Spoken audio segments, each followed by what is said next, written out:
Sakit gəlmədilər sana. Yaxşı, mövzumuz oldu. Əhməd Cavad. Bugün uşaqların əlində bir çubuq almışdım. Qıcırımı görünür. Görüyorum onunla da Yox, bu özümün. Birini danışım, Zöhrənin əlini danışım. Tapa bilmədim, sandı yazmışdım. Yaxşı, oldu Əhməd Cavad. Diqqətlə öpəyək. Demək, doğum və vəfat tarihi, vəfat deməyək, özür belə şeydir. Dayılarla vəfat eləməyək, repressiya qurbanı alıb, öldürülüb deyək. 1892-ci ildə dünyaya göz açıb.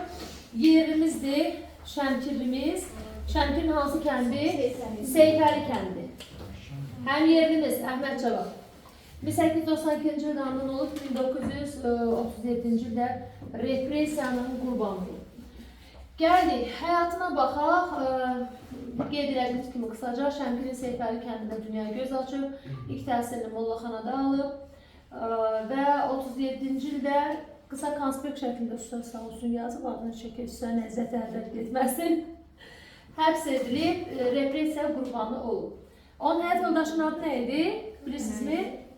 Şükriyə xanım. Mahnı da var, ona mahnı da bəst edildi. Eşitmisinizmi? Azər nə idi soyadı o müğənnimizin? Azərbaycan oxuduğu Şükriyə. Çox gözəl mahnıdır, çox gözəl mahnı həqiqətən. Dinləyin.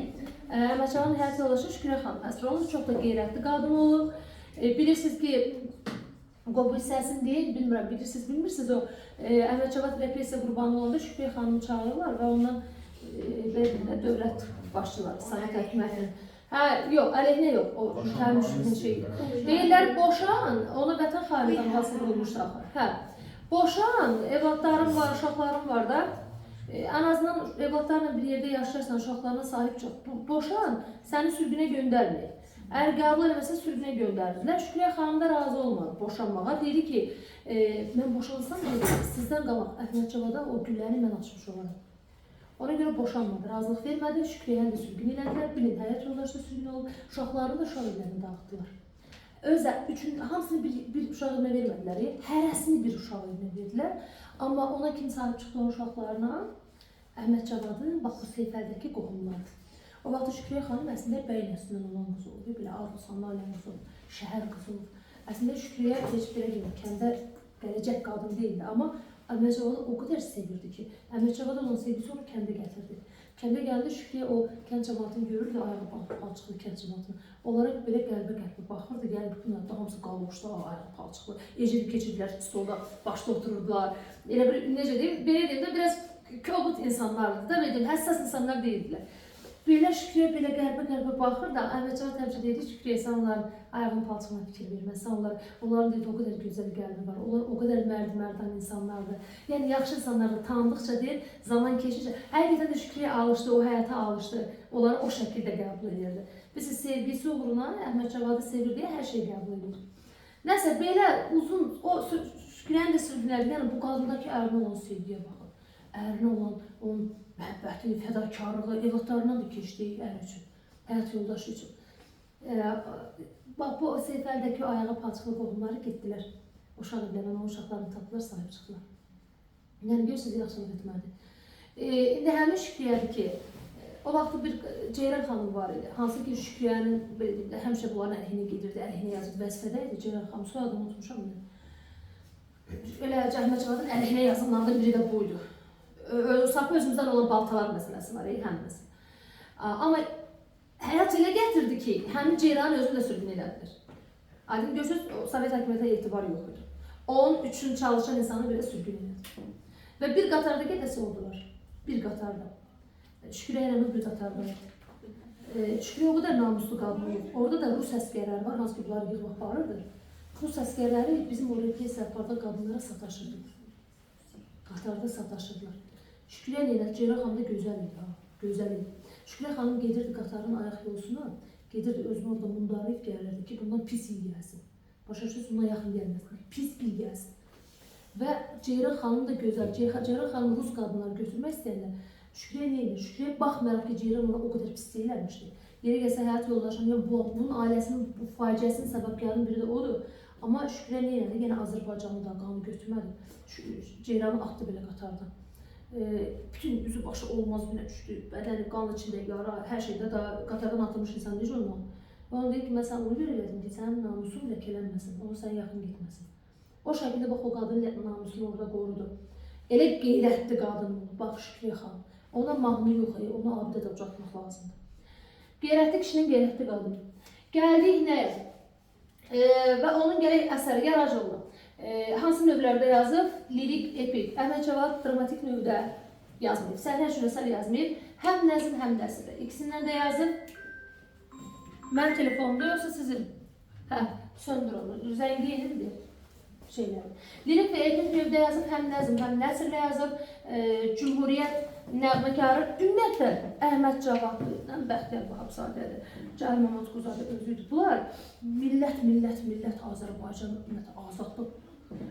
Biri var boğazdan yuxarı, biri var qəlbə. Bunlar azadlıq istəmlidir, azadlığın aşıqı idilər. Vətən sevgisi başqa şeydir, vətənin aşıqı idilər. Bu insan, gəlin belə danışaq da, ailədən önəmli bir şey varmı? Ailədən əziz doğma bir şey varmı? İndi tam səmimi sual versəm ki, kim ailəsini vətənlə qurban verər?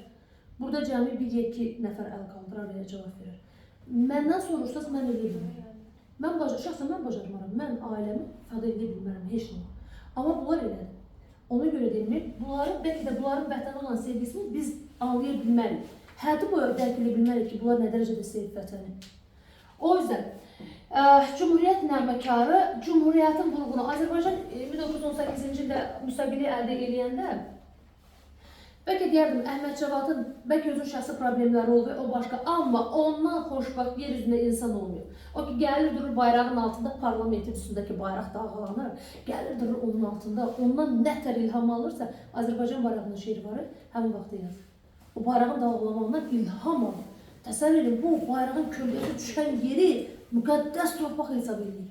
Müqəddəs torpaq. Nə deməkdir bu? Müqəddəs torpaq Kəbənin olduğu yerlərdir. Amma oranı, bayraq harada dalğalan sonucu müqəddəsdir. O cür yəni vurğun olur. Gəldik nəyə? Tərcümə ilə də məşğul olub. Tərcümə əsərləri Otello, Tuncaqlı, Kapitan qızı və Qargantola və Pantagruel.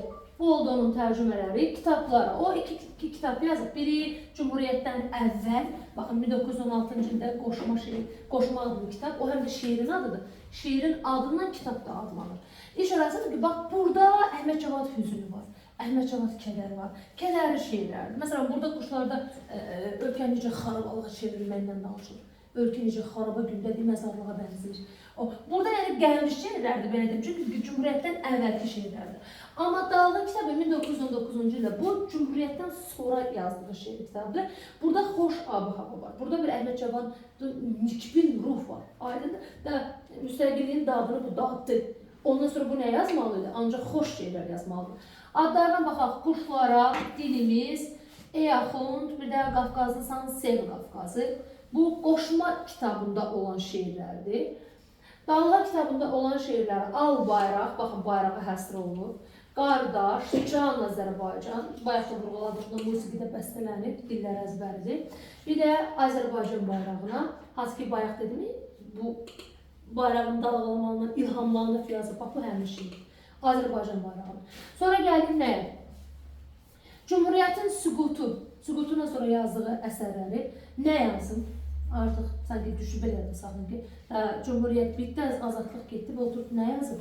Belə yadda saxlayın. Nə yazın? Unudulmuş sevda, bir də olsun qoy. Bu Cumhuriyyətin süqutundan sonra yazdığı şeirləridir. Gəldik, sosializm quruculuğuna həsr elədiyi əsərləri. Pambıq dastanı, bir də Kür. İş arasında ki, bunu yazdı, yazmalı. Çünki Əhməd Cavad dəfələrlə çağırılmışdı və xəbərdar edilmişdi ona ki, bilirsiniz bu sənətkarlardan niyə əl çəkmirdilər? Bunlarla nə idi onların prinsipi, konflikti nə idi Sovet hakimiyyətinin? Sovet hakimiyyətinin tələbi buydu ki, ədəbiyyat yeməyib, içməyib, o bizim ədəblərimiz ancaq Sovet hakimiyyətini məhv eləməlidir. Bu quruculuq, bu sistemi ümumiyyətlə tərifləməlidir.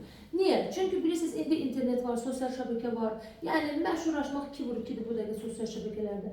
Amma yəni, təbliğat aparmaq asandır da. Sosial şəbəkələr təbliğat üçün ən əla yerdir. O vaxtı təbliğat üçün iki şey var idi. Bir mətbuat, bir ədəbiyyat. Mətbuat, ədəbiyyat, iki şey. Və Sovet hakimiyyətinin təbliğatını bu iki şeydən tələb edirlər. Mətbuatdan və ədəblərimizdən.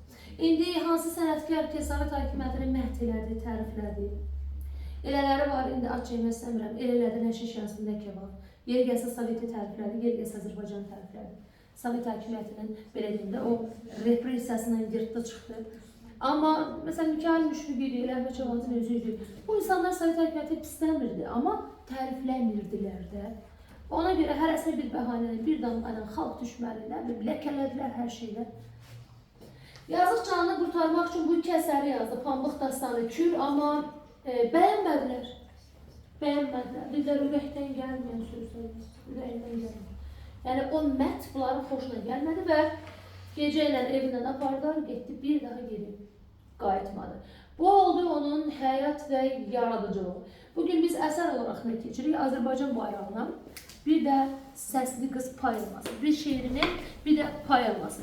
O videonu dayandırım, indi o balaca tripodu qoyum. Çünki oturmaq istəyirəm artıq. Aha, birləşdirərəm videoları. Səsli qız. Poema, baxaq xüsusiyyətlərinə. Mövzusu nədir? Vətənə məhəbbət, azad, müstəqil yaşamağın, ölkə və vətəndaş üçün hər şeydən vacib olması. Nəsə də azadlıq mövzusundadır. İdeyası. Vətənin düşmən hücumundan müdafiə edilməsinin vətəndaşın şərəfli işi olması. Yəni vətəndaş üçün ən şərəfli iş nədir? Vətəni müdafiə etmək. Ölkənin müstəqilliyini, xalqın azadlığını heç nə ilə əvəz etməyə mümkün olmaması, insanlığın əzilməməsi. Qabağınızda da oxuya bilərsiniz. Problem nə idi? Ölkəyə hücum, xarici işğal. İş orası burada daxili problemlər də var. İndi oxuyanda baxarıq. Sonra əsərin bədii xüsusiyyəti poema janrındadır, hansı vəzindədir? Heca vəzindədir, epik təsvirə geniş yer verilir. Bilirsiniz ki, poema qarışıq janrdır, düzdürmü? Poemada həm epik, lirik və ya elə poema var, lirik epik olur. Burada epikə daha çox üstünlük verilib, yəni epik, lirik poema desək daha düzgün olur. Gəldik, demək burada söhbət nədən gedir? Qısaca deyim, sonra ağırda vacib yerlər deyəcəm, oradan xətt deyərsiniz. Nə olur? Demək, ölkəyə xarici işğalçı, hökmdarın adı çəkilmir, belə deyək də. Digər ölkənin hökmdarı hücum edir bura və qalib hökmdar, məğlub hökmdar. Hökmdarların adları bu şəkildə keçir. Qalib hökmdar, məğlub hökmdar. Bu qalib hökmdar gəlir, ölkənin o məğlub hökmdarının əlində nəyi var, hər şeyini alır və onu buraxır cəmaatın içinə. Oldu sıradan adi bir insan. Yəni bir canını bağışlayır da, öldürmür. Amma sahib olduğu hər şey əlindən alır. Bu hökmdarı alçaltmaqdır, düzümü? Dünən hökmdar, bugün sıradan bir insandır. Və iş orası ki, bax, sapı özümüzdən olan baltalar ki var. Ha, o Sabir dediği danusbazlar hər yerdə var. Burada o yüksək təbəqənin nümayəndələri var, o şeyxlər, axundlar, nə bilim, tacirlər, o yüksək təbəqə. Onlar hamısı nə elədi? Onlar hamısı qəşəng keçdilər qalib hökmdarın tərəfinə. Başları onun bir-bir ətəyini öpmək. Yəni onlar üçün fərqi varmı ki, hakimiyyətdə kimdir? Tacirdir, alverini eləyir. Şeyx Axund da yenə məscidin başında durub cəmaatı soyur, vergisini yığır. Onlar üçün fərqi yoxdur hakimiyyət başında kimdir. Onlar üçün vətən önəmli deyil. Onlar üçün azadlıq nədir, şərəf nədir, ləyaqət nədir? Belə şeylər onlara dan gələn bir şeylərdir. Ona maraqlı olan budur. Onu da fərqi var mı ki, o üçün hökmdar kimdir? Elə də qazanır, belə də qazanır. Ona görə qalib hökmdarı bunlar çox təntənə ilə qarşıladılar. Buna yaxşı məclis düzənlədilər. Böyük bağ, içində böyük saray, mərmər sütunlu saray. Orada ona məclis təşkil edilər. Hətta arsızcasına, utanmazcasına nə edilər? Getdilər öz Azərbaycanlı qadın Sara ölkənin tanınmış müğənnisidir. Gözəl səsi var. Saranın səsi burada bülbülün səsinə bənzədilir. Əsərdə var. Saranı əclaflar deyim də, yəni söyləsidilər də, gətdilər məclisə, qalib hökmdarın qabağına. Abi sənin Azərbaycanlı qadının deyil, qeyrətin nətər yol verdi, sən gətirdin bunu. Gətirir nəysə, Sara burada oxuyur, amma oxuduğu mahnılarda bir kədər var, hüzün var, qəm var. Niyə kədəridir? Çünki birincisi Sara vətənpərvar qızdır. Vətənin qeyrətini o çəkən qızdır. Vətənin kimsə işğal altında olmağını qətiyyən qəbul eləmir. Həm də bunun nişanlısı var idi, Argun. Argun döyüşdə ölür. Testlərdə səhvən salırlar ki, son dəfəsində Sara çatdı, onun sözlərini eşitdi, vəsiyyətini eşitdi, yalandır, hamısı yalan. Argun öləndə, canını tapşıranda Sara onun yanında yox idi. Onun ölümünə belə çata bilmədi. Onun son sözlərinə belə yetişə bilmədi. Ona görə Sara'nın içində artıq bir nifrət var. Və məclis qurulur. Sara fürsətdən istifadə eləyir. Həm oxuyur, həm rəqs eləyir. Baxır ki, padşahın başı qızlara qarşı, o rəqqasələrə, qızlara fürsətdən istifadə eləyir.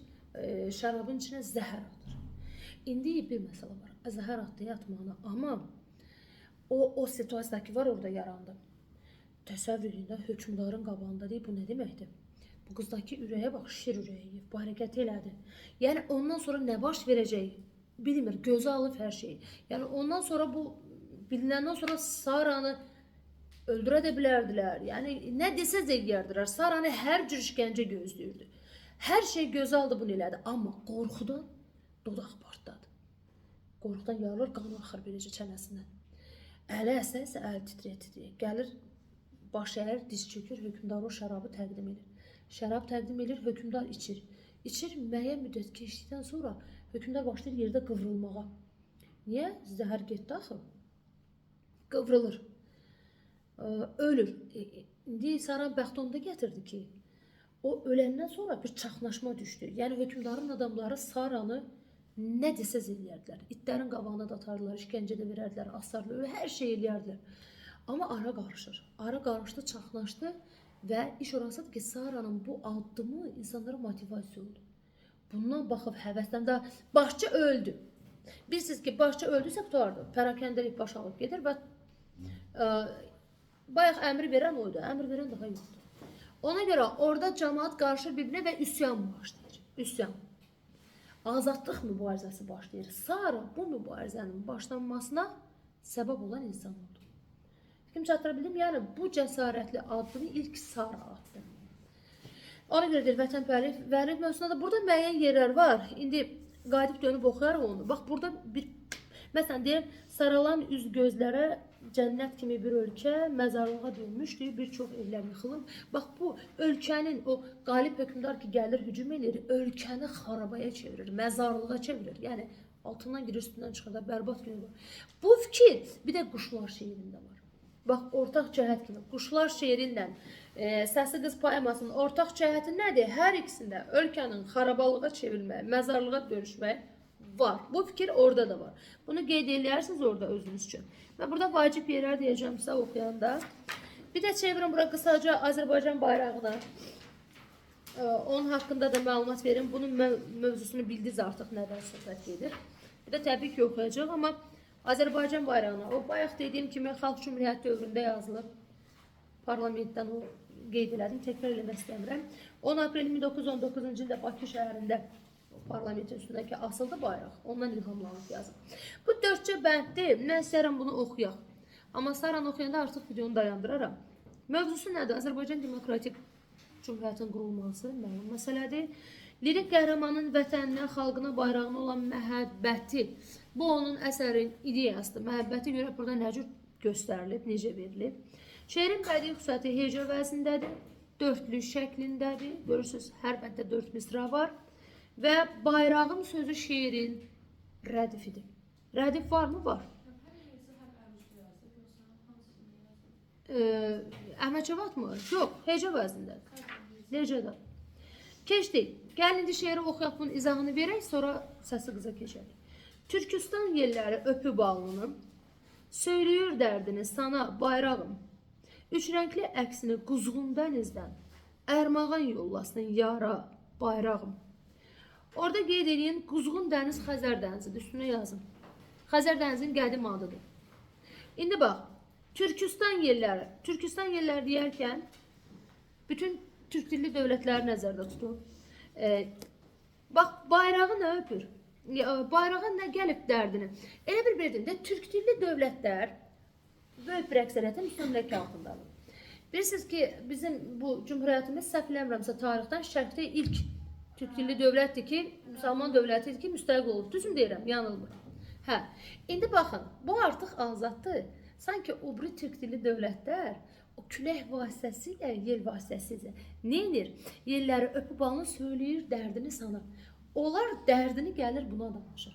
Elə bir Türk dövlətləri öz dərdini, oradan gələn o külək, o yer, bayrağı açıb danışır. Dərdi də nə idi? Müstəmləkə dərdidən məlum məsələ. Üç rəngli əksini, Quzğun dənizi dedim, Xəzər dənizidir. Üç rəngli əksini Quzğun dənizdən Ərmağan nə deməkdir? Hədiyyə. Bayrağın o kölgəsini hədiyyə kimi Xəzər dənizi vasitəsilə o biri dövlətlərə, türkçili dövlətlərə, yəni bayrağın əksi, kölgəsi belə digər dövlətlər üçün ərmağandır, hədiyyədir. Kim çatdıra bildin mi? Keçdik. Gedərkən Turana çıxdın qarşıma. Turan bütün Türk, ümumiyyətlə bu romantiklərin arzusu olub da böyük Turan dövləti yaratmaq. Türk dilli dövlətlər hamısı birləşsin, Türk dövlətləri böyük bir vahid dövlət olsun, o da Turan. Turan, onu deyir. Gedərkən Turana çıxdın qarşıma. Kölgən dövlət quşu qondu başıma. İzin ver gözümdə coşan yaşıma. Dinləsin dərdini, aha, bayrağım. Misal var, kimsə zəngin olanda, varlananda nə deyirlər? Deyirlər, başına dövlət quşu olur. Belə bir el misal var. İndi sizcə Əhməd Cavad üçün o dövlət quşu, zənginlik quşu nədir? Bax, burada var, kölgən, bayrağın kölgəsi. Bayrağın kölgəsi bunun üçün dövlət quşudur. Yəni bunun ən böyük zənginliyi, xoşbəxtliyi, var dövləti, hər şeyi nədir? Bayrağın kölgəsi. Bayraq bunun üçün görürsünüz nə qədər önəmli demək, önəmlidir. Bayraq deyərkən müstəqil dövlətin müstəqil bayraqlarda əslində müstəqilliyidir. Sonra Qayıxan soyundan aldığın rəngi qucamış Elxanla müsəlman bəgi. Elxanın övladı, dinin dirəyi. Bax, Elxanın övladına əlavə verib. Elxanın övladı kimdir? Dinin dirəyi. Gətirdin könlümə səfa, bayrağım. Testdə də düşür. Deyir, burada qədim türk soylarının, tayfalarının adı çəkilir. Düzmü deyir? Düzmü deyir? Bu da birinci misra. Qayıxan soyundan. Yəni, müstəqilliyimiz bizim ilk kəs əldə etdiyimiz bir şey deyil. Biz tarixən də müstəqil olmuşuq. Bax, adlarını da çəkir. Bizə bu bayraq hardan gəlir? Əcdadı kimdir? Hardan gəlir? Qayıxan soyundan aldığın rəngi, bugünkü gün o bayraqdakı o rənglər öz rəngini hardan alın? Qayıxan soyundan o vaxt ki. Qucamış Elxanla müsəlman bəy. Elxan, tarixdən bilərsiniz, Elxanilər dövləti. Elxanın övladı, yəni dinin dirəyi. Gətirdin könlümə səfa bayrağı. Bax, bayrağı nə adlandırdı? Dinin dirəyi. Bayraqdakı hansı rəng İslamın? Yaşıl. O orada dinin dirəyi. Bax, İslamı bayraq nə edir? Bir daha sübut edir ki, bu ölkənin, millətin dini İslamdır və bunu qoruyur. Rəsmi olaraq bunu, necə deyim, təsdiqləyir. Bayraq bizim dinimizi rəsmi şəkildə təsdiqləyir ki, bizim həqiqətən də dinimiz İslamdır. Doğrudurmu? Və bunu qorumağa çalışır. Ona görə deyir, dinin dirəyi. Nə? Qay tayfasından bilən Osmanlı. Qay tayfası. Qayıxan soyu Osmanlıya gedir, çıxır. Əvvəli. Osmanlı da türkdür. O da türkdür. Qanımız bir, canımız bir. Hə. Səfa nə deməkdir bə? Xoşbəxtlik, yaxşı gün. Bunun könlünə o səfanı, o xoş günü, o xoşbəxtliyi gətirən şey nədir? Bayraq, müstəqilliyimiz. Köksümdə tufanlar gəldi mirəli. Öpüm kölgən düşən mübarək il. Bayaq dediyim kimi, bayrağın hara kölgəsi düşüb, bu üçün müqəddəsdir. Öpüm.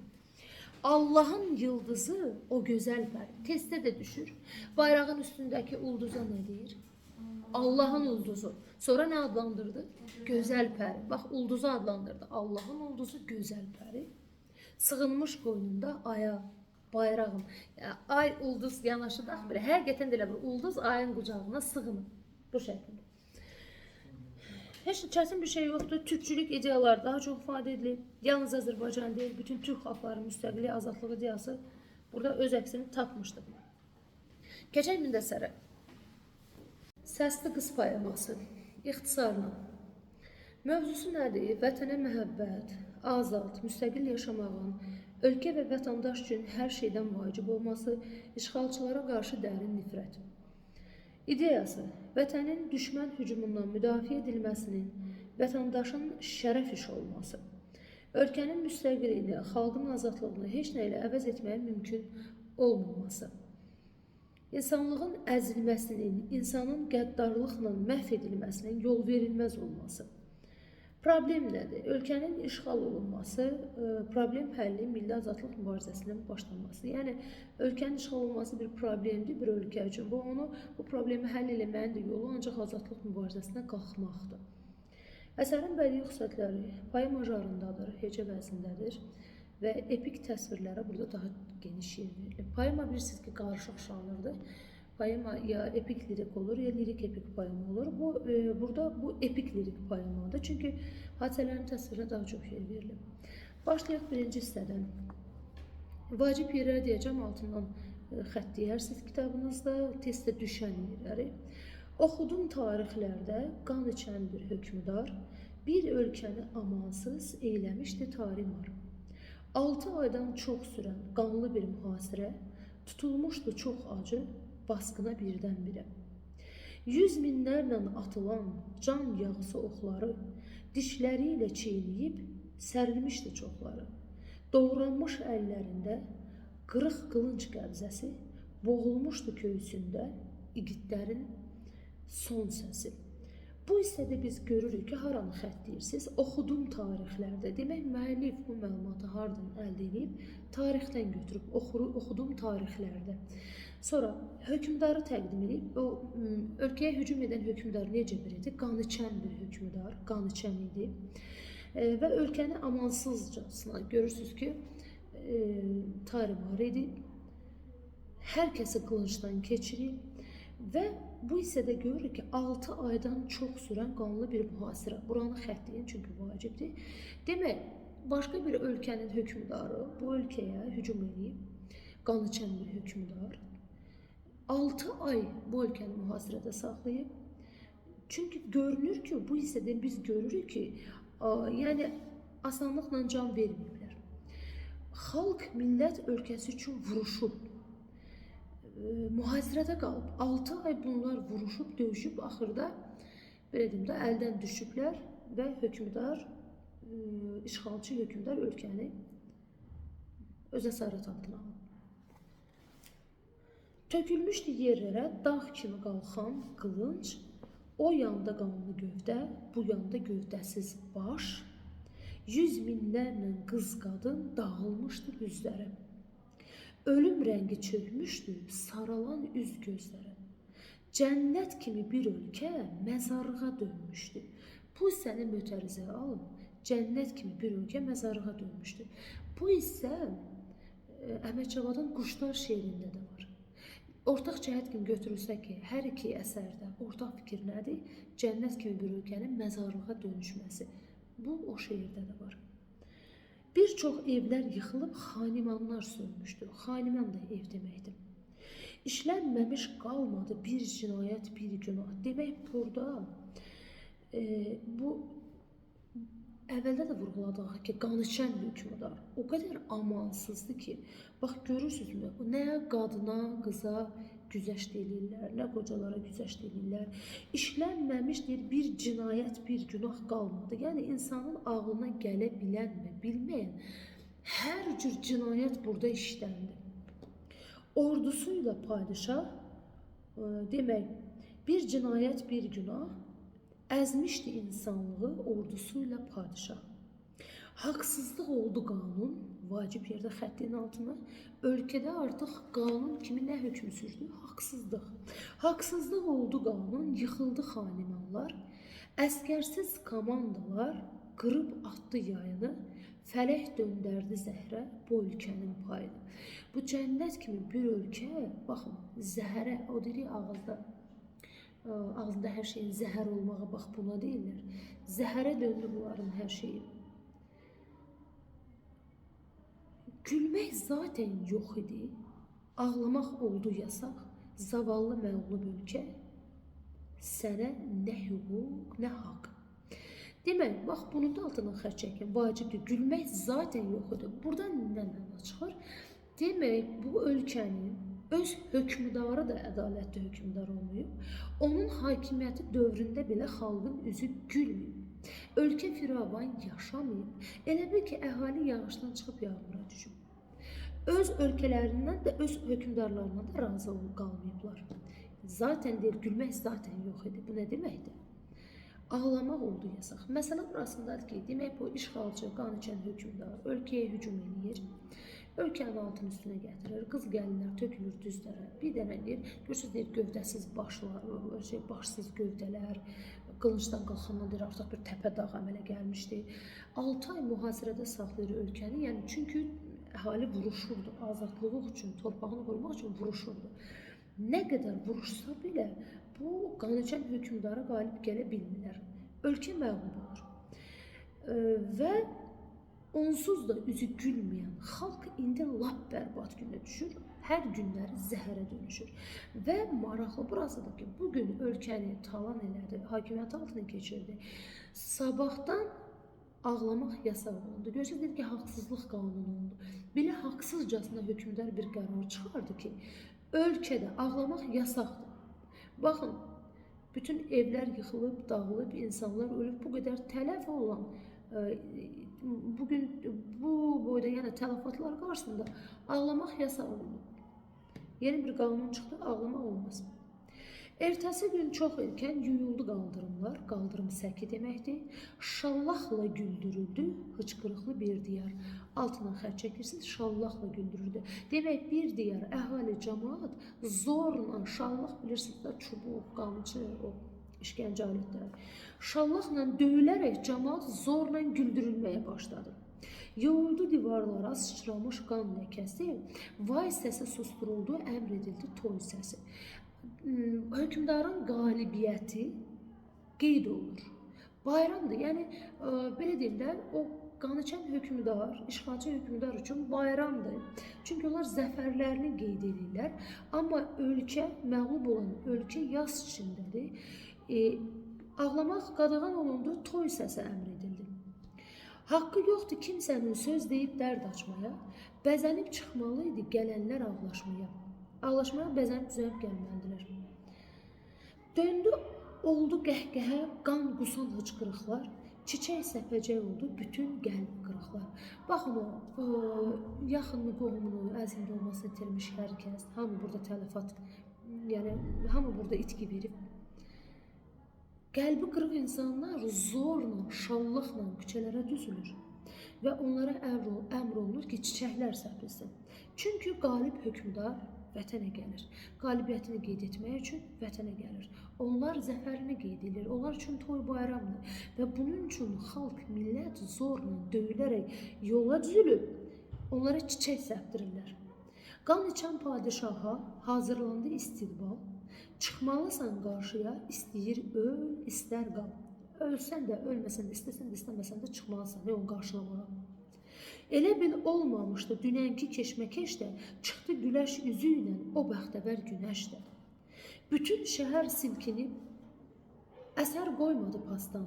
Dünənki matəm hanı, doğrudan çıxdı yasdan. Düşmən şahın gəlişi qanuni bayram oldu. Bir çox dərdli ürəklər qanlı sevinçlə doldu.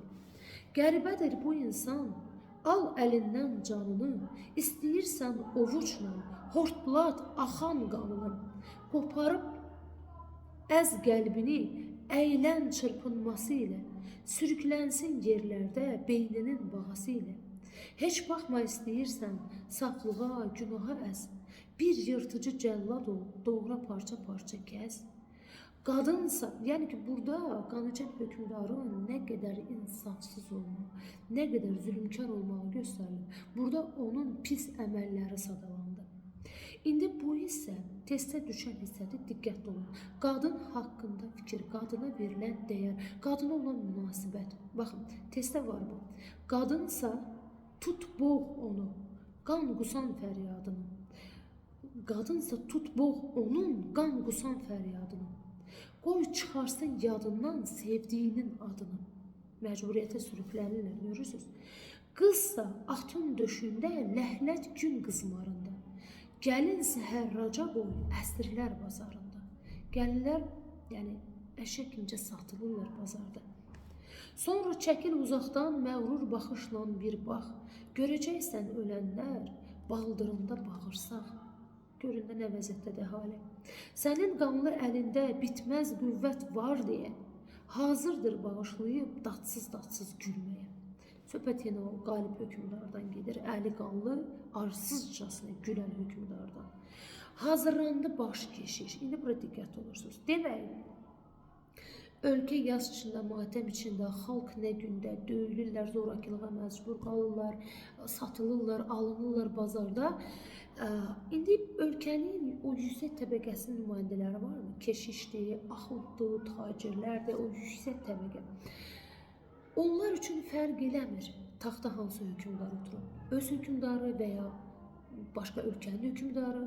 Onlar yenə alverindədir, yenə cəmaatı soymaqdadır. Onların bir tək məqsəd var, pul qazanmaq. Onlar üçün vətən, müstəqillik, azadlıq, şərəf, qeyrət, namus bunların heç biri onlara aid. Yəni bu saydıqlarım həmişə onlar üçün yad olan bir şeydir də.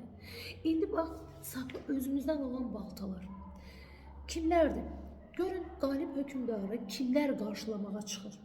Hazırlandı baş keşiş. Məğlub olan ölkənin baş keşişi. Meçid həyətində də eyni ilə canlandı iş. Demək, həm kilsədə... Bir dəqiqə. Davam edək. Hazırlandı baş keşiş, meçid həyətində də eyni ilə canlandı iş. Danışdı Şişman Xoca. 3 saatdan yuxarı hazır qıldı beyyətə mömin müsəlmanları. Demək, həm kilsədə, həm də məsciddə. Orada keşişlər, burada Şişman Xocalar. Bu Şişman Xoca görürsən nədir? 3 saatdan çox deyir, danışdı, çıxış elədi. Məqsəd də nə idi? O müsəlmanları, qalib hökmdarı qarşılamağa hazırlayırdı. Və artıq hazırdılar sap özümüzdən olan baltalar, gedib qalib hökmdarı qarşılamağa. Ölkəni satanlar, satılmışlar. Xaç ilə keşiş çıxdı. Müsəfirlə şeyxana çıxdılar istiqbala, xaçla məzhəb yan-yana. Yəni xaçla məzhəb həm xristianlar, həm müsəlmanlar yanaşı qoşa gedirlər qarşılamağa. Qarı tox tacirbaşı, daha bir sap özümüzdən olan balta, tacirbaşı dingilləyib gedirdi şeyxlərlə yanaşı. Şeyxlərin yanında tacirbaşı da. Yəni bayaq da dediyim kimi bunlar üçün ölkənin istiqbalı maraqlı deyil. İnsan əlindən yerə düşməzdi iynə atsan, yalnız küçələr deyil, evlər gətirdi insan.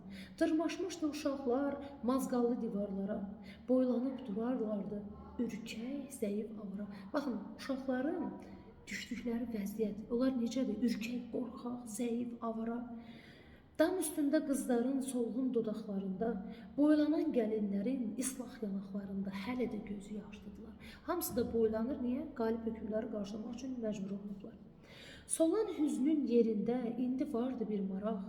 Nə çiçəklər yetirir bu qan qoxulu torpaq. Sayılırkən əvvəldən bir ölkənin pənahı, qarışmışdı xalqına ölkənin məğlub şahı.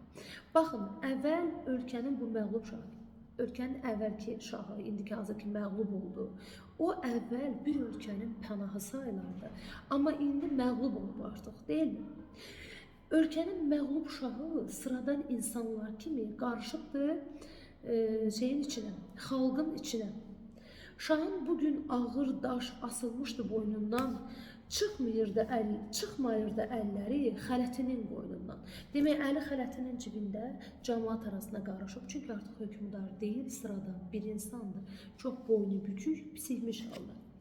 Keçən gündə edərkən Allahlıq iddiası altına xəttiyin vacib yerdi. Bax, keçən gün, yəni nə qədər ki döyüş başlamamışdı, bundan əvvəlki gün Allahlıq idi. Axı, mən dedim, o da heç də yaxşı hökmdar olmayıb. Xalqın üzü gülmürdü. Allahlıq iddiası eləyən şah indi sıradan bir insan kimi qarışıb cəmaatın içinə. İndi bu son cəlala kəsildi durdu asi. Gir yerə ey padişah. Sənin bu boş başından nələr çəkdi məmləkət? Bir soruş göz yaşından. Bu artıq müəllif hökmdarı qınayır. Müəllif bu boş məğlub hökmdarı qınayır. Dedi, gir yerə ey padişah. Utan, xəcalət çək. Bu ölkə deyir, sənin bu boş başından əziyyət çəkir. Bir deyir, soruş deyir, öz göz yaşından deyir, nələr çəkdi bu məmləkət. Yəni, sən vaxtında düzgün siyasət qurmadın, ölkəni düzgün idarə eləmədin. Hanı sənin qüvvətli ordun? Hanı? Sənin bu dəfə xalqını müdafiə edəcək ordun belə yoxdur. Baxın, xalq öz-özünün müdafiəsinə çalışdı. 6 ay mühasirədə qalarkən xalq öz-özünü müdafiə etməyə çalışdı. Şahın ordusu deyil. Açıldı bayraqlar, çalındı boru, fələk görməmişdi bu vurha-vuru. Toz ərşə dayandı, göy dumanlandı, torpaq şaxa qalxdı, toz da canlandı. Qıvrıla-qıvrıla boz bir əjdaha gəlirdi salama büzülmüş şaha. Burada boz əjdaha qalib hökmdarı deyir, büzülmüş şah məğlub hökmdarı deyir. Testdə birdən düşər ki, yəni əjdaha deyərkən, burada məsələn qalib hökmdar əjdaha adlandırılır. Düzgün fikirdirmi? Bəli, düzgün fikirdir. Artıq hökmdar gəlir, borular çalınır, bayraqlar açılır, hökmdar gəlir. Qaçdı məğlub şahın bəxti bənizi, coşdu dalğalandı insan dənizi. İstidən bayıla, tərdən boğula, bu testdə var bu isə. İnsanlar istidən bayılırdı, tərdən boğulurdu, bunlar hamısı testdə var. Birdən bütün başlar çevrildi yola, gözlər qıyılaraq qaşlar çatıldı. Qalanın bürcündən toplar atıldı, top ateşləri açılır, hamı gözünü büzüb uzaqdan gələn o boz əjdaha şaha baxırlar. Hər kəsdə də bir maraq doğurur ki, bu kimdir? Nədənsə qatilləri boğmayırmış göz yaşı. Gəldi uğursuz xan, əyildi xalqın başı. Xan gəldi, hamı baş əyir. Bax, testdə var, qalib hökmdar necə adlandırıldı burada? Uğursuz xan. Boz əjdaha adlandırıldı, uğursuz xan adlandırıldı, qan içən hökmdar adlandırıldı.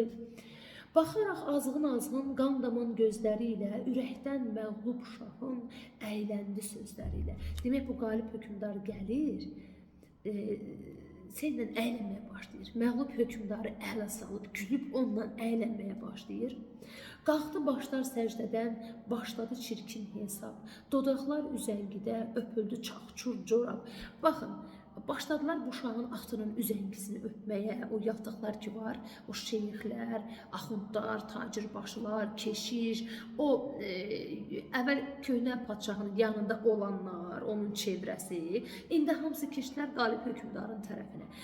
Bax, indi atının üzəngisini öpürlər qalib hökmdarın, corabını öpürlər. Simur kürkün ətəyi öpüldükcə marçamurç, kürkün ətəyini öpürlər. Ayini təqdis etdi məzhəb ilə qızıl xaç. Onlar öpdükcə bu xristiyan keşiş də, bizim bu müsəlman axundlarımız, şeyxlərimiz də onlar xeyir-dua verir. Qalib hökmdara xeyir-dua verir. Ağsaqqallı bir qoca, bir ehtişam əsiri, uğursuz hökmdarın 5 tuğlu baş vəziri. Yetirdi məğlub şaha buyruğunu xaqanın. Demək, qalib hökmdarın baş vəziri məğlub hökmdara belə bir məlumat çatdırır. Daha doğrusu qalib hökmdarın fərmanını çatdırır. Deyir, malın mülkün bizimdir, amanda ancaq canım. Qarşı çıxdın xaqana, tutmadı, söndü baxdın. Qılınc çaldıq, qazandıq, bizimdir tac və taxtın. Yaşasın bağırtısı, qopunca hər bir yandan, hərəkət əmri verdi, lələkli baş komandan. Demək, qalib hökmdarın fərmanı buydu ki, məğlub hökmdarın qabağına belə bir şərt qoydu. Bir tək canlı bağışlayıram. Qalan hər şey, malın, mülkün, taxtın, tacın, hər şeyin bizimdir. Çünki biz bunu qazanaraq, döyüşərək, zəfər əldə edərək qazanmışıq haqqımızda. Əgər qarşı çıxsan, etirazın varsa, bəxtin sönəcək. Yəni də bir canlı bağışlayıb onu da alacaq əlindən. Ona görə məcburən məğlub hökmdar razı oldu. Lələkli başkomandan da artıq əmr verdi, hər kəs hərəkətə gəldi. Beləcə əski parça bir çırtma ilə atıldı. Başkomandanın əmri ilə ölkənin bayrağı, əski parça deyərkən bayrağı bir çırtma ilə atıldı yerə. Bütün bu ölkə xalqı çox ucuza satıldı. Bizim bu ölkə ucuz qiymətə satıldı. Həqiqətən elə sap özümüzdən olan baltalar ölkəni satdılar. Yoxsullar boğularkən bu qanlı yaslı vayda, xaqan dalmışdı eyşə bağlardakı sarayda. Testə düşən yer, xalq, demək, məğlub hökmdar, qalib hökmdar üçün əyləncə təşkil edir. Və bu əyləncəni harda təşkil edir? Testə düşən suallar. Bağlardakı sarayda.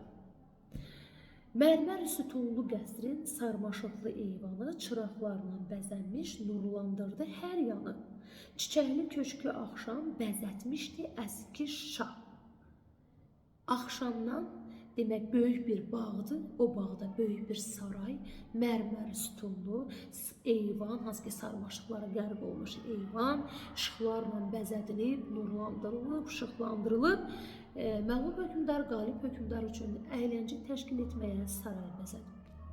Xaqan demişdi, indi kef etməmək bir günah, mənim sadiq vəzirim, gəl baxaq hesaba, vəzirimin saqqalı boyansın bir şəraba. Şərab içməyi təklif edir vəzirinə. Göstərdilər Xaqana kəsmə telli bir qızı. Dedilər ki, bu Sara ölkəmizin ulduzu. Baxın, ölkəmizin ulduzu deyərkən, demək ki, Saranı, ölkənin ulduzu deyərkən Sara bu ölkənin məşhur müğənnisidir, xanəndəsidir, həm də rəqqasəsidir. Gözəl rəqs edir və oxuyur.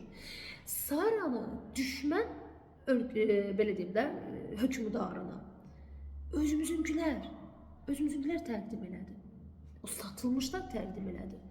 Fərqi yox, qoy süzülsün, baxsın belə dərindən, nə anlar sərxoş baxış Saranın gözlərindən. Baxın, Saranın gözləri üzgündür, orada dərin kədər, qəm var. Yəni, ayıq başla baxsan hiss edərsən o kədəri. Amma iş orasıdır ki, bu Xaqan, qalib hökmdar o qədər sərxoşdur ki, Saranın gözündəki o kədəri anlamadı. Kim ki Saranı gördü, çəkdi xeyli yanıq, bir şey qanmadı ondan bu qəlbi kör padşah. Bax, qalib padşaha daha bir ad qoydu, qəlbi kör padşah. Müəllif ona nə dedi? Təkrar edirəm. Qəlbi kör padşah 1, uğursuz xan 2, boz əjdaha 3, qaniçən hökmdar 4. Demək, hər kəs Saranı görən kimi dərindən bir ah çəkdi. Ondakı kədəri hamı anladı. Bir bu hökmdardan başqa niyə çünki qəlbi kördür? Parlayan aləmləri anlar mı qaniçənlər? Nə bilir çiçək nədir? Kör gəlib kör keçənlər. Kör gəlib kör keçən yenə hökmdar nəzərdə tutur. Oxsun əmri çıxdı. Sara coşdu bir daha. Can verən sərxoş gecə, ölürkən yorğun, əzgin, coşdu qızın səsində, ölkədə qaynayan kin. Sara oxumağa başlayanda onun səsində bütün ölkənin bu hökmdara olan kini öz əksini tapdı. Boş yerə bir ölkənin haqsızca axan qanı Saranın dodağında canlandı, oldu mahnı. İndi Sara mahnı oxuyur, mahnının sözlərinə baxın. Mahnının sözlərində o qədər kədər, qəm var. Bunu açıqca mahnısında Sara deyir, amma sərxoş hökmdar bunu anlamır.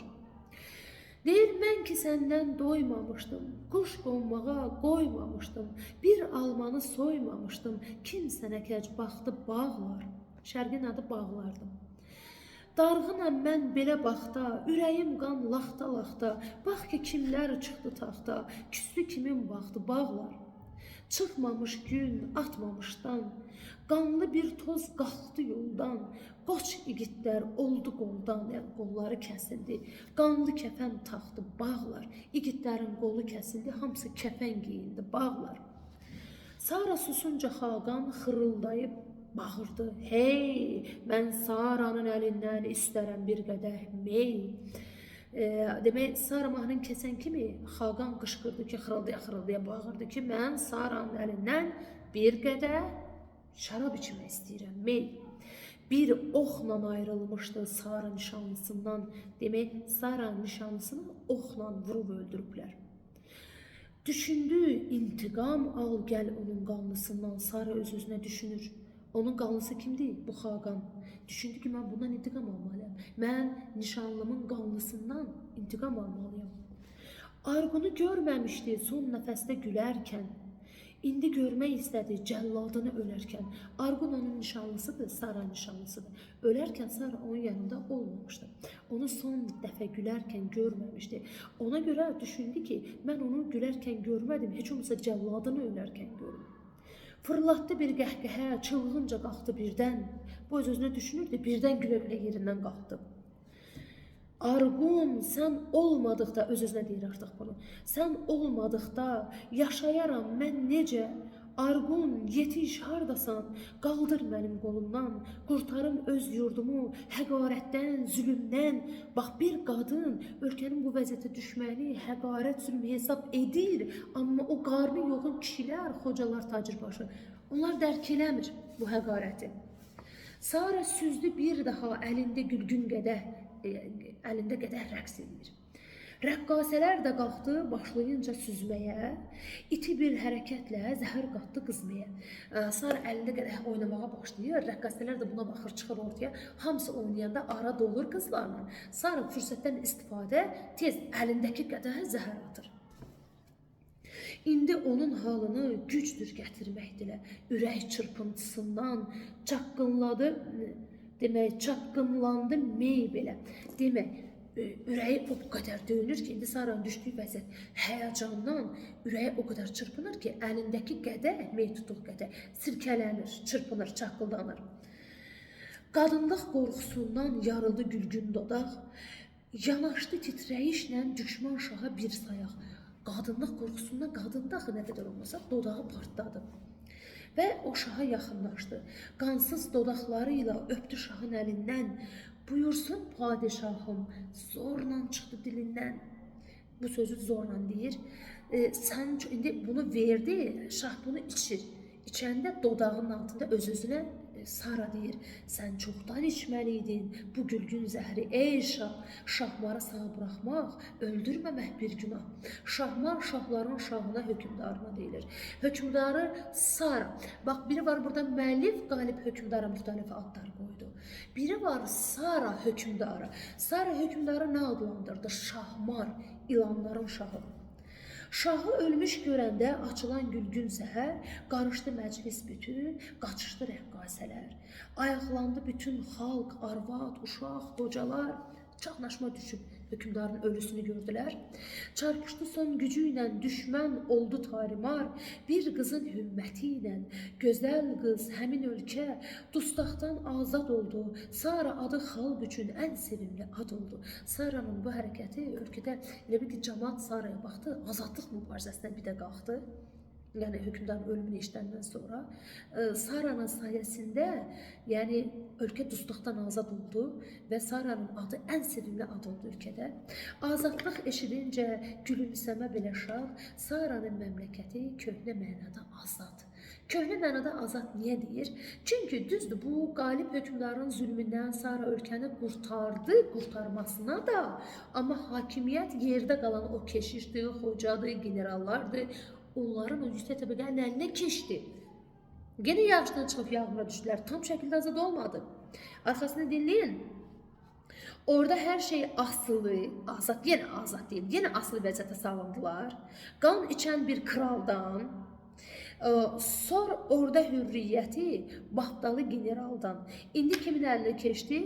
Yenə ölkə asılı vəziyyətləri, indi qan içən bir kraldan asılı vəziyyətə düşdü və Baxtalı, sən deyir orada azadlığı o Baxtalı generallardan soruş. Yoxsullar o ölkədə özgəyə can vermədə, hürriyyətin barını tox qarınlar dərmədə. Tox qarınlar kimləri deyil? Ölkənin yüksək təbəqəsi, o hakimiyyətdə olanlar. Ölkənin hürriyyətin azadlığını onlar gördü, onlar dərdi. Yəni o işğalçı hökümdardan canları qutarsa da hakimiyyət bunların əlinə keçdi, yerdə qalanların, o çax cürəti öpənlərin əlinə keçdi. Yəni azadlığın barını indi onlar gördü, onlar indi ölkəni çapıb talayacaq.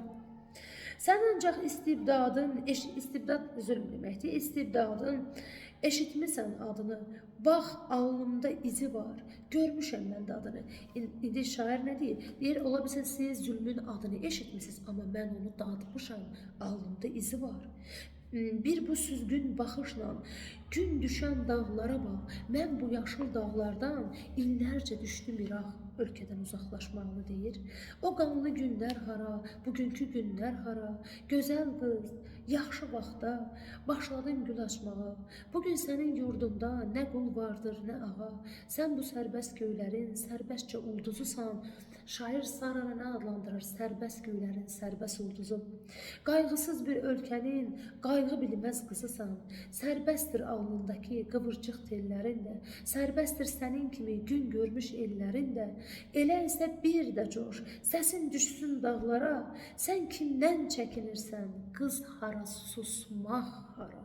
Baxın, şair qız hara, susmaq hara deyərkən, görün nə qədər qadını müdafiə edən bir müəllifdir, bir şairdir, sənətkardır.